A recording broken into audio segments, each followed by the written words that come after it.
अहमद और फातिमा बहन भाई थे। दोनों एक ही महल्ले में रहते थे और हमेशा खेल कूद में मसरूफ रहते।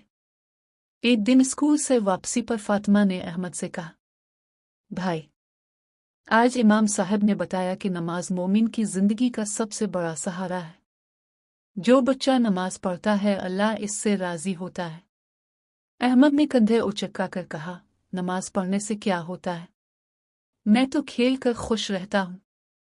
फातिमा ने नरमी से कहा, खेल से खुशी वक्ती मिलती है, लेकिन नमाज दिल को सुकून देती है। ये हमें बुराइयों से बचाती है। जो नमाज छोड़ देता है, इसके दिल से नूर खत्म हो जाता है और शैतान करीब आ जाता है।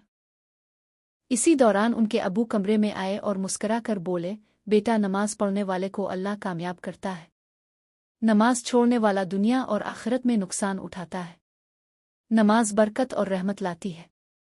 अगले दिन स्कूल में अहमद ने एक चीज़ महसूस की। जो बच्चे नमाज पढ़ते थे वो सब उस्ताद की बात सुनते और सबको अदब से जवाब देते, लेकिन कुछ बच्चे जो नमाज नहीं पढ़ते थे वो झूठ बोलते और दूसरों से लड़ते भी थे। अहमद को समझ आ गई कि फातिमा और अबू बिल्कुल दुरुस्त कहते ही।